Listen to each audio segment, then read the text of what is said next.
ला ला ला ला ला ला ला ला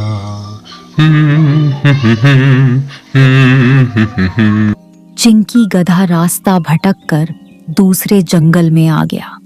उस जंगल का मौसम बहुत ही सुहाना और मनमोहक था। हाँ, कितना सुहाना और लाजवाब मौसम है। जी करता है मैं भी इसी जंगल में रह जाऊं, लेकिन अपने जंगल की मिट्टी की खुशबू की तो बात ही अलग है। मुझे शाम होने से पहले जंगल से बाहर निकलने का रास्ता ढूंढना होगा। गधा थोड़ी देर इधर उधर घूमता रहा, फिर वो किसी मरे हुए जानवर के कंकाल के पास आ गया। अरे बाप रे, कितना बड़ा कंकाल है। पता नहीं किस जानवर का होगा। जो भी हो, ताजा दिखाई पड़ रहा है। लगता है आज शाम को ही इसका शिकार किया है किसी ने। तभी गधे को एक बहुत ही भयानक आवाज सुनाई दी।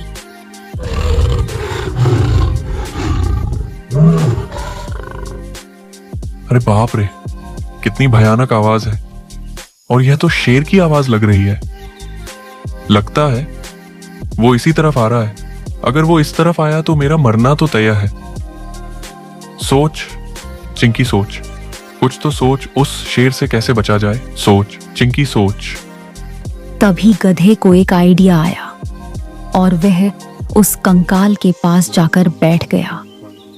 और जैसे ही शेर नजदीक आया तो गधा जोर जोर से कहने लगा, अरे वाह, कितना टेस्टी शेर का मांस है। एक शेर से मेरा पेट नहीं भरा। अभी कहीं से एक शेर और आना चाहिए, फिर मैं उसका शिकार करके उसका भी टेस्टी टेस्टी मांस खाऊंगा। और अगर मुझको 2-4 शेर और मिल गए तो मैं उनका भी शिकार करके रख लूंगा। फिर तो मेरे 2-3 दिन का काम आराम से चल जाएगा। लेकिन यह शेर मिले भी तो सही मुझको कहीं पर। आज कम से कम मैं 2 शेर तो खाकर ही रहूंगा, चाहे कुछ भी हो जाए। जब शेर सिंह ने उसकी बात सुनी तो उसके तो पसीने ही छूट गए। अरे ये क्या मैं पहली बार देख रहा हूँ। मांसाहारी गधा ये हमारे जंगल में कहां से आ गया। ये तो डायरेक्ट शेर का ही मांस खाता है और एक शेर से इसका पेट भी नहीं भरता। 2-3 शेर खाने की बात कर रहा है। आज मेरी किस्मत अच्छी थी जो मैं इस मांसाहारी गधे के सामने नहीं गया। अगर मैं गलती से भी इसकी नजर मुझ पर पड़ जाती तो ये आज मेरा चिकन कोरमा बना के खा जाता। ये गधा इतना खूंखार भी हो सकता है, मैंने तो अपने सपने में भी नहीं सोचा था। पता नहीं इतना भुक्कड़ मांसाहारी गधा हमारे जंगल में कहां से आ गया। एक शेर खाने के बाद भी कहता है मुझको एक शेर और चाहिए खाने के लिए। लगता है ये कोई चमत्कारी गधा है। अवश्य ही इसके पास कोई जादुई शक्तियां होगी। भगवान आज तो मुझको बचा ले इस मांसाहारी गधे से। और उनका यह सारा ड्रामा दूर खड़ी एक बकरी देख रही थी। अरे पता नहीं ये गधा किस जंगल का है जो हमारे जंगल के महाराज को मूर्ख बना रहा है। क्यों ना इस गधे की सारी करतूत मैं अपने महाराज को जाकर बता दूं। फिर तो महाराज मुझसे बहुत ही ज्यादा खुश हो जाएंगे और हो सकता है खुश होकर मुझे महामंत्री भी बना दे। और फिर सारे जंगल में मेरा अलग ही रुतबा होगा। सब जानवर मुझको सलाम करेंगे। और फिर बकरी शेर की तरफ चल पड़ी। चिंकी गद्दे ने बकरी को शेर की तरफ जाते हुए देख लिया और वो सोचने लगा, अरे ये बकरी शेर की तरफ क्यों जा रही है, वो भी इतनी जल्दी जल्दी में। कहीं ऐसा तो नहीं बकरी ने मेरा प्लान पहले से ही सुन लिया हो और वह शेर को बताने की फिराक में हो। अरे देखो तो सही, इस चुगलखोर बकरी को कैसे ठुमक ठुमक कर चुगली करने के लिए जा रही है। अगर इसने उस शेर को मेरी सारी सच्चाई बता दी तो मेरा जीवित रहना मुमकिन ही नहीं, नामुमकिन हो जाएगा। बकरी ठुमक ठुमक कर शेर की ओर बढ़ रही थी और वो घबराए हुए शेर के पास जा पहुंची। अरे शेर राज, तुम यहाँ पर घबराए हुए क्यों बैठे हो। लगता है किसी बड़ी मुसीबत का सामना करके आए हो, इसीलिए मैं आपकी उस मुसीबत को ही दूर करने आई हूँ। बकरी क्या मतलब है तुम्हारा। जो भी कहना है तुम साफ साफ कहो। मैं पहले से ही उलझा हुआ हूं, मुझे और ज्यादा मत उलझाओ। कहो क्या कहना चाहती हो। मैं अपने जंगल के महाराज को एक मूर्ख गधे से कैसे बेवकूफ बनते हुए देख सकती हूँ। इसीलिए मैं आपके पीछे भाग कर आई हूँ। शेरराज, तुम एक बार मेरे साथ तो चलो और उस कमजोर गधे के सामने एक बार जोर से दहाड़ना। गधा डर मारे कांपने लग जाएगा। नहीं बकरी, मुझको तुम्हारी बातों पर विश्वास नहीं होता। मैं उसको अपनी आंखों से देख कर आ रहा हूँ। उसने अभी अभी एक शेर को अपना भोजन बनाया है। अगर मुझको भी अपना भोजन बना लिया तो? शेरराज, गधे से तो छोटे मोटे जानवर डरते हैं, आप जैसे ताकतवर जानवर नहीं।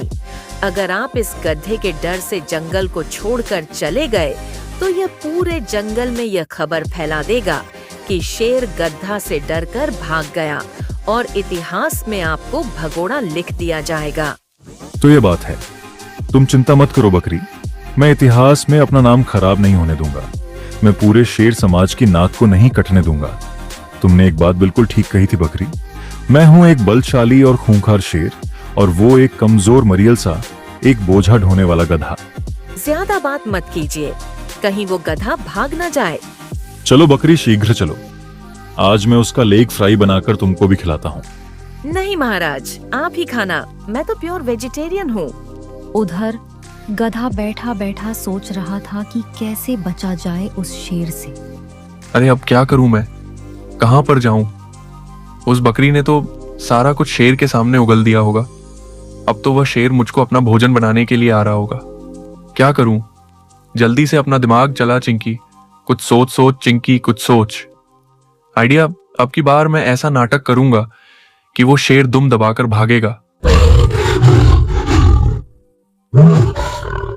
फिर उसको कुछ आवाज सुनाई दी और वो समझ गया कि बकरी उस शेर को लेकर आ गई है।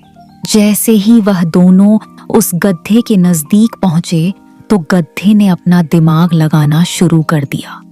अरे वो कर्मजली बकरी अभी तक उस शेर को लेकर नहीं आई है। मैंने उसको कहा था कि तुम जल्दी जाओ और उस शेर को बहला फुसलाकर मेरे पास ले आना, फिर मैं तुझको इस जंगल की मंत्री बना दूंगा। पता नहीं कहां मर गई, अभी तक आई नहीं है। मेरी भूख बढ़ती जा रही है। कोई बात नहीं है, थोड़ी तो लेट हुई है। वैसे भी वो बकरी बहुत अक्लमंद है।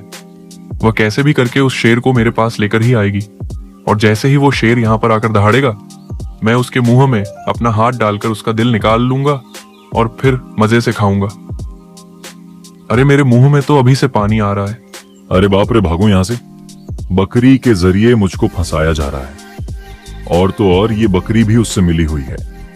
इस मांसाहारी गधे का तो प्लान मेरा दिल निकालने का है।